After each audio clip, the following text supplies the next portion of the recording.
Cette vidéo va énerver les gens du RHDP. Parce que dans cette vidéo, on va vous montrer la réalité de ce que Alassane Ouattara et ses militants n'aiment pas qu'on voit. Ce dont ils n'aiment pas qu'on parle.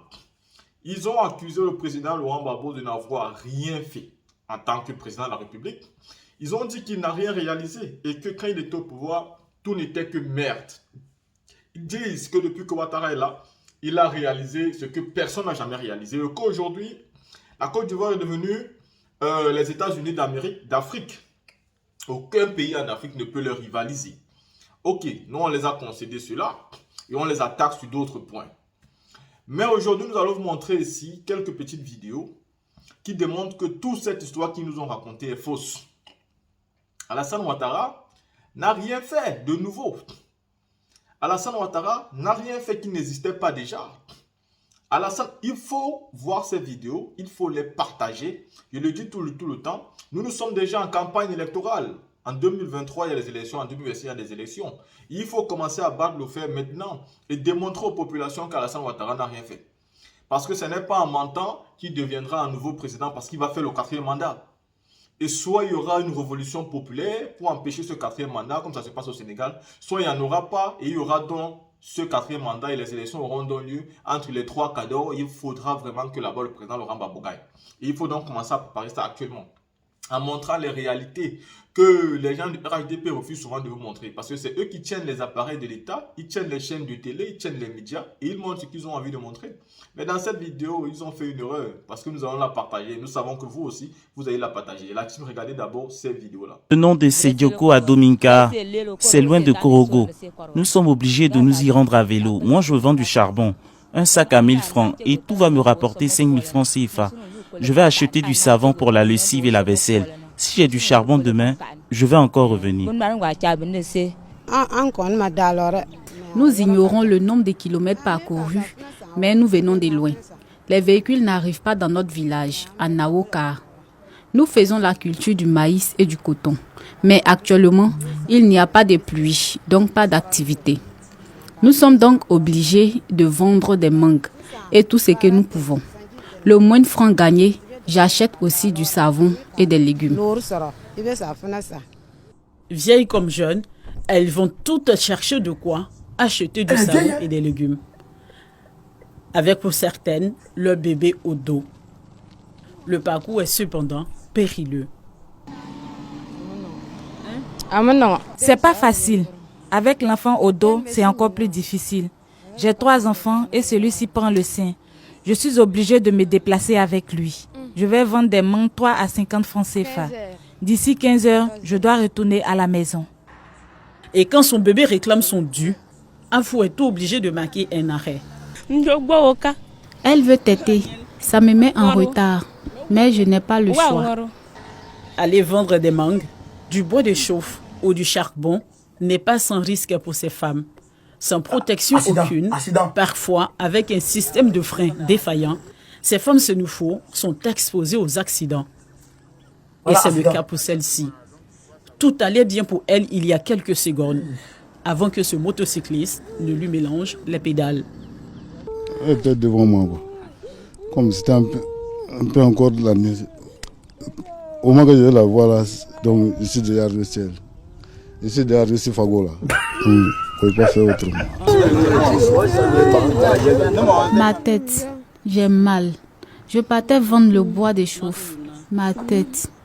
L'accident de cette consoeur impose une pause chez ces femmes qui se suivent à vélo. Tristesse et même des crises d'ulcères pour certaines à la vue de l'accident. Les blessés sont pris en charge par les services compétents. Mais pas question pour ces femmes d'abandonner leur objectif, celui de ramener des provisions à la maison. Du savon pour la vaisselle et des légumes pour le plat du jour. Malgré la fatigue et toutes les difficultés, il faut y aller à vélo ou en marchant quand la côte est difficile. Bon, suivez cela. Ça, c'est les maîtres qui sont en train de construire leur école comme ça. À toute la Côte d'Ivoire, bonjour à nos autorités ivoiriennes. Je leur dis merci dans un premier temps pour tout ce qu'ils font. Tout ça là, c'est en mai 2023. Mai 2023. La bonne marche de l'école ivoirienne. Mais vraiment, j'interpelle le ministre de l'Éducation nationale, le professeur Mariatou Koné. Si aujourd'hui, à ce 21e siècle, il y a un village qui vient d'être créé et puis les gens demandent des enseignants, ils n'ont qu'à venir voir au moins l'état du village. Ceux qui sont dans ce village, ils n'ont qu'à venir étudier un peu leur mentalité pour pouvoir créer les écoles dans ces villages. Voilà un village, et puis Limotula, dans la sous-préfecture de Goné, IEP Goné, où l'école a été créée depuis 2006. Les premiers élèves de cette école sont à l'université cette année. D'autres même cherchent à devenir fonctionnaires parce qu'ils ont déjà déposé leur dossier pour, pour passer le concours de CAPOP. Mais voilà ce qu'on vit ici. Nous n'avons pas de bâtiment. On a beau écrire, on a beau remplir les papiers, jusqu'à présent rien n'est fait. Et on travaille sur des préaux, et ces préaux-là sont en très mauvais état. On a beau faire pour que les parents trouvent une solution, mais ça ne peut pas. Voilà, aujourd'hui, nous avons pris la journée, moi-même le directeur, avec les autres collègues et les élèves, nous-mêmes nous sommes à la tâche en train d'arranger les appartements. Vraiment, ce n'est pas joli à voir. Et je pense que nous aussi, on a besoin un peu de respect, on a besoin un peu de considération pour pouvoir travailler dans ce genre de coin-là. Donc vraiment, j'interpelle nos autorités de vraiment se pencher sur ce côté-là avant d'affecter un enseignant dans un village très reculé aujourd'hui. En ce 21e siècle, ils n'ont qu'à venir vraiment, ils n'ont qu'à déléguer quelqu'un pour venir voir au moins si ce village, on doit vraiment attribuer une école à ce village. Sinon, vraiment, c'est pas normal que nous travaillions dans ce genre de coin. Voilà. Donc, c'était mon cri de cœur. Comme le travail n'est pas fini, je vais reprendre le boulot. Regardez. C'est le directeur qui est la directeur d'école. Voilà, effectivement. Nous sommes à la table depuis le matin. On a beau parler aux parents d'élèves, on n'a pas fait. Donc nous avons décidé d'aménager les salles de classe. Voilà notre salle qui est là. Quand on vient le matin, c'est rempli d'eau. Moi, ma classe,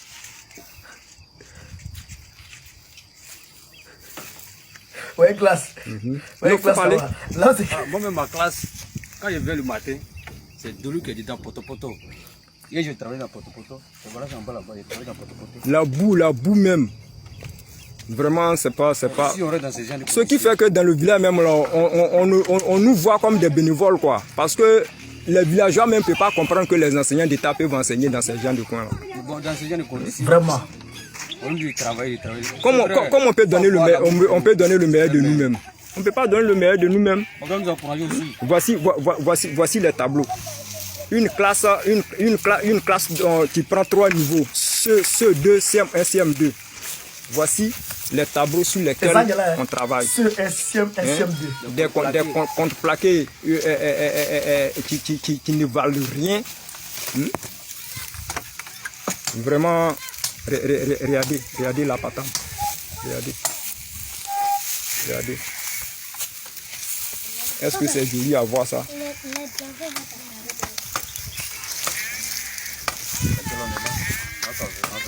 On fait comment? On est obligé, comme c'est l'État qui nous a affectés, on va faire un effort de faire ce qu'on peut faire. Mais ici, là, je pense qu'on ne doit pas obliger quelqu'un de travailler comme il se doit. Hein. On fait ce qu'on peut faire. Voilà. Donc, c'était mon cri de cœur. Vous avez fini de voir cette vidéo-là. Dites-moi en commentaire ce que vous pensez. Est-ce que vous êtes toujours dans la même manipulation qui compte à dire que Alassane Ouattara a changé l'eau en vin, qu'Alassane Ouattara a changé un pays de misère à un pays très très riche, développé et qu'on n'envierait plus rien à aucun pays dans ce monde-là? Non, je pense que quand on finit de voir cette vidéo, on peut constater que des femmes, des vieilles, des jeunes, des petites, même des bébés doivent parcourir des milliers de kilomètres pour atteindre tout simplement un marché pour vendre leurs produits. Ces personnes vivent encore comme à l'époque de la pierre taillée. D'aucunes d'elles doivent marcher, d'autres doivent rouler à vélo et avec des enfants. Est-ce que Ouattara voit ça? C'est pourquoi on a l'habitude de dire se concentrer. Parce que vous savez, si certaines personnes trouvent que les pays européens sont développés. Ce n'est pas parce que les capitales de ces pays-là sont simplement développées. C'est parce que vous pouvez arriver dans n'importe quel village en Europe, vous aurez des routes. Ça, je peux vous le permettre. Vous pouvez arriver dans n'importe quel village en Europe, vous aurez des routes bien bitumées qui vous permettent d'arriver où vous allez et de ressortir pour aller où vous voulez. Et c'est ça le véritable développement, quand vous permettez d'avoir des routes dans tout le pays. C'est-à-dire, dans tout le pays, il n'y a pas question qu'ici sur un village, il n'y a pas de route. Mais pourtant, regardez la réalité. Non seulement il n'y a pas de possibilité pour les voitures d'arriver au village de ces personnes-là, de ces sénifaux-là, mais aussi, il y a des élèves qui n'ont pas pu avoir la chance d'avoir de véritables salles de classe. Vous avez vu ces enseignants qui ont été affectés dans un village et qui montrent leur réalité, qui vous disent eux-mêmes qu'ils ne peuvent pas donner le meilleur d'eux-mêmes dans ce genre de conditions. Mais en dehors même des enseignants, est-ce que les élèves même peuvent comprendre comme il se doit? Quand vous avez dans la même salle de classe le CM1, le CM2 et le CE1, comment voulez-vous que dans cette salle de classe-là, chacun puisse comprendre calmement ce qu'il se doit? Alors, ils seront obligés de s'embrouiller ou alors de donner les cours chacun après l'autre. Comment ça va se passer réellement? Nous ne savons pas comment nous allons expliquer ça. Mais pourquoi les gens de RHDP ne montrent jamais ce genre de vidéo à M. Alassane Ouattara? Moi, je vous le montre, ma team. Vous devez partager ce genre de contenu pour démystifier le mensonge des gens de RHDP et montrer par cette vidéo que vous êtes en train de voir date bien évidemment de mai 2023. Je précise, cette vidéo date de mai 2023. En 2023, au temps de Ouattara. Il ne faut pas que les gens de Ouattara prennent ça et disent que c'était au temps de Gbagbo. Non, ça date en 2023, au temps de M. Alassane Ouattara. Il est important non seulement de les garder en termes d'archives, mais aussi de les partager pour que les personnes qui estiment, parce que Ouattara pense comme il s'est concentré sur Abidjan, et même pas dans tout Abidjan, comme il s'est concentré sur les voies tournantes d'Abidjan pour embellir et tromper les Ivoiriens qui refusent de lire et qui refusent souvent de chercher, certains qui refusent de lire et chercher. Ils pensent qu'on va se limiter à ça et se dire que tout va bien. Bah donc, tout ne va pas bien. Tout ne va pas bien. Je tiens à rappeler ici que quand le président Gbagbo est arrivé au pouvoir, malgré la guerre, il avait trouvé des fonctionnaires d'État qui avaient des aérés de salaire. Le président Laurent Gbagbo, malgré la guerre, avait payé plus de la majorité de ces fonctionnaires d'État. Mais quand Alassane Ouattara est arrivé, il a tout arrêté. Et jusqu'au jour où nous vous parlons, ces fonctionnaires d'État n'ont plus reçu le reste de leur salaire. C'est ça aussi la Ouattari, hein? Oui, abuser des droits des personnes, décider et faire la dictature. Se dire que parce qu'on est président, on prime sur tout et rien n'est au-dessus de nous. Pourtant, personne n'est au-dessus de la loi, même pas le président de la République, celui qui est le représentant et le garant de nos institutions. Ici, vous avez vu la vidéo, dites-moi ce que vous pensez en commentaire.